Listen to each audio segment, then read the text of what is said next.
¿Qué tal, Joana? Muy bien, muchas gracias. Buen día, gracias por la invitación y la benvinguda a Barcelona a hablar de la dona en tecnología en Latinoamérica. Entonces, Joana, en primer lugar me gustaría preguntarte un poco si todo esto que se está hablando hoy aquí te suena mucho. O sea, es decir, ¿en qué momento estáis vosotros? ¿En qué fase estáis? ¿Estáis 2 pasos para adelante, 2 pasos para detrás? Y me puedo imaginar que vamos en la misma dirección, que estamos alineados, pero no sé en qué momento estáis en Latinoamérica, Colombia, que es tu país. Bueno, no estamos tan separados de las realidades. Yo creo que esto es global. Seguimos siendo parte de esta media de 2 de cada 10 mujeres en la industria, 2 de cada 10 trabajadores de la industria STEM son mujeres, 2 de cada 10 trabajadores y estudiantes también de carreras STEM son mujeres.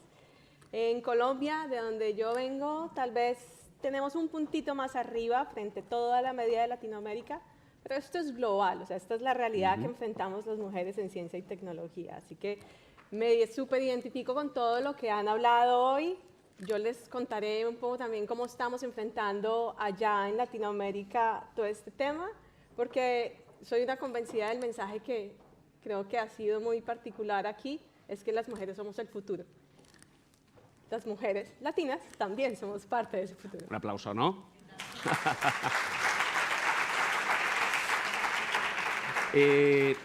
Llevas ya junto a tu socia más de una década con el proyecto, con el Geek Girls Latam. Cuéntanos un poco cómo se crea esto, de qué forma se empieza este proyecto y dónde estáis ahora. Bueno, hace más de 10 años, cuando empezamos a reunirnos, voy a contarles una anécdota muy personal y porque me emociona muchísimo estar en Barcelona. Yo viví aquí en Barcelona hace más o menos 10, 11 años que vine a hacer mi máster y aquí yo aprendí muchísimo de tecnología. En ese entonces en Colombia no se hablaba de redes sociales, no se hablaba de crear un blog, ese tipo de cosas.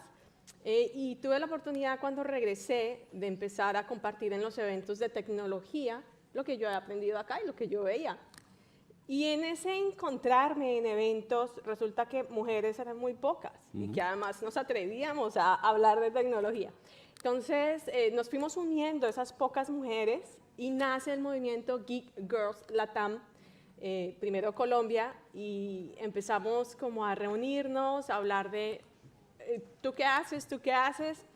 Y fuimos entendiendo el poder de la tecnología. Muchas veces cuando uno está en el ambiente, no es tan consciente de lo que hay. Cuando tomas un paso afuera, que literal fue lo que hice cuando vine aquí a Barcelona, empecé a darme cuenta de que había una brecha. O sea, éramos pocas, pero no sabíamos que eso existía. No sé si a ustedes les ha pasado. Viéndolo ya desde afuera, yo dije, es verdad, nunca me había preguntado por qué éramos pocas. Y en eso me encuentro con mi socia Diana Salazar, con un movimiento de mujeres que dicen, sí, yo estoy acá, empezamos a levantar la mano, empezamos a aparecer de los rincones, como si estuviéramos por allá en un huequito. Y así nace el movimiento desde hace 10 años, cuando incluso yo me sentaba con empresarios. Por eso me encanta mucho ver estas marcas acá. Todavía no, en Colombia no nos están apoyando, así que los invito a que se unan a lo que hacemos allá. Pero cuando yo me sentaba con empresarios, Frances, hace 10 años, me miraban así como que, ¿y tú de qué estás hablando, Joana? ¿Qué es esto? ¿Por qué mujeres? ¿Por qué STEM? ¿Y qué eso qué tiene que ver con nosotros? Y muchas veces me cerraron la puerta. Lo irónico es que muchas de esas grandes marcas, ahora justo después de la pandemia, tocaron la puerta y dijeron, tenías razón, hace 10 años. Necesitamos el talento digital, necesitamos el talento de las mujeres para enfrentar una situación con la que hemos vivido de pandemia. Entonces eso fue como, teníamos razón. Hace 10 años, eso es ser disruptivo en un momento tal vez en el que la gente no entiende de qué carajos estás hablando, ¿no?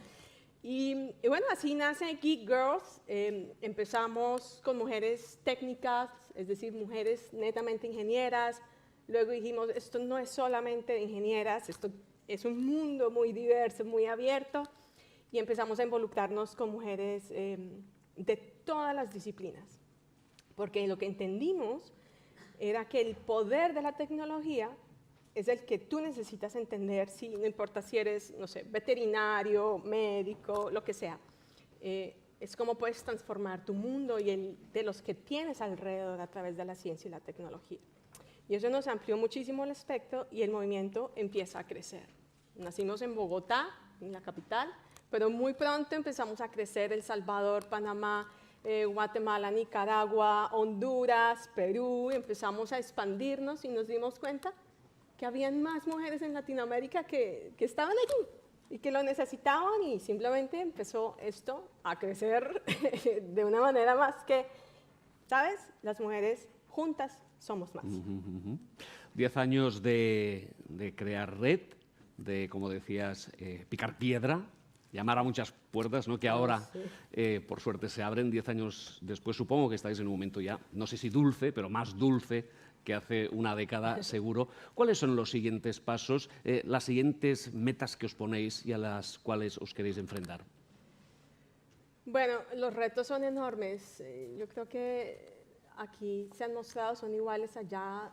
La pandemia tal vez nos ha dejado, lo que hemos logrado tal vez escalar un par de puntos porcentuales, se nos fueron otra vez para atrás, ¿no? De hecho, el último informe de la CEPAL mencionó que nos devolvimos 50 años. Lo que hemos logrado avanzar, nos devolvimos nuevamente 50 años. Latinoamérica tiene unas necesidades enormes en temas de conectividad.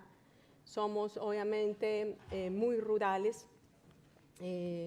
Nuestro gran potencial es la agricultura, todo este tipo de cosas. Así que tenemos unas brechas enormes de llevar, por ejemplo, educación o formación virtual, porque no hay la tecnología para llegar, no hay la suficiente conectividad. Así que los retos y por los cuales también yo estoy acá es tender un puente entre Latinoamérica y Europa. ¿Por qué? Nosotras hemos podido llegar a zonas rurales, pero necesitamos de esa articulación con el sector privado. Necesitamos llegar con operadores que tengan esa capacidad de llevar la tecnología, llevar la conectividad, para que ahora sí hagamos nosotras nuestra labor, que es hacer este tema de empoderamiento, de formar, y así lo hemos venido haciendo. Entonces hemos llegado a indígenas, hemos llegado a mujeres afrodescendientes, a mujeres, niñas, que han sido víctimas del conflicto armado, que hace parte de nuestra realidad. En Colombia tiene una particularidad, y es que vivió 60 años en guerra. Y yo sé que ustedes lo entienden también. Así que es difícil muchas veces reconstruir perdón.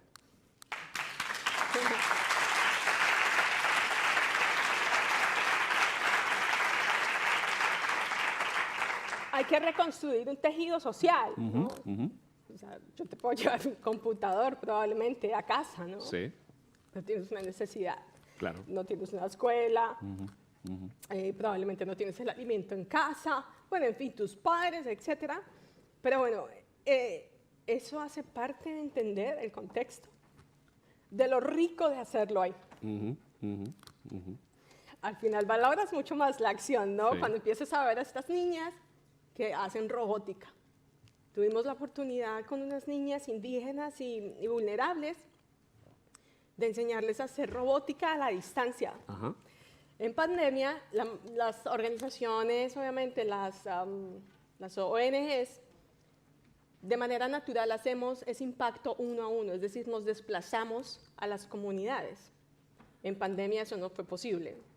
Entonces, transformamos digitalmente muy rápido nuestros programas, tenemos la capacidad de que tenemos un equipo ágil y con unos operadores locales logramos impactar a 60 niñas, que esta es la situación.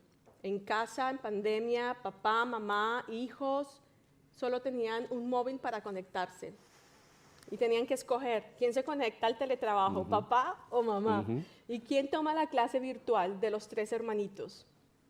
Entonces, la niña que se conectaba al programa era la última que tenía la posibilidad de conectarse con 1 giga de conexión, ¿no? Entonces, teníamos que facilitarle todas las herramientas para que pudiera descargar el programa o las guías y poderlo hacer. Aún así lo logramos, y logramos que estas niñas hicieran un robot a distancia.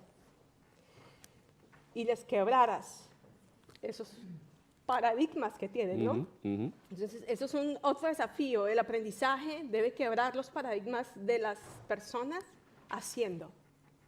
Y la ciencia y la tecnología se debe enseñar haciendo. No importa dónde estés, pues está en el campo, en la ciudad, rompe ese paradigma porque tú vas a tener la capacidad de hacerlo. No hay imposibles. Pues te agradezco mucho este relato emocionante del poder transformador de la tecnología y transformador también, y especialmente, de lo que estamos hablando hoy, para las mujeres, para las chicas también de Colombia y de Latinoamérica. Joana, muchas gracias. A ustedes por la invitación. Gracias.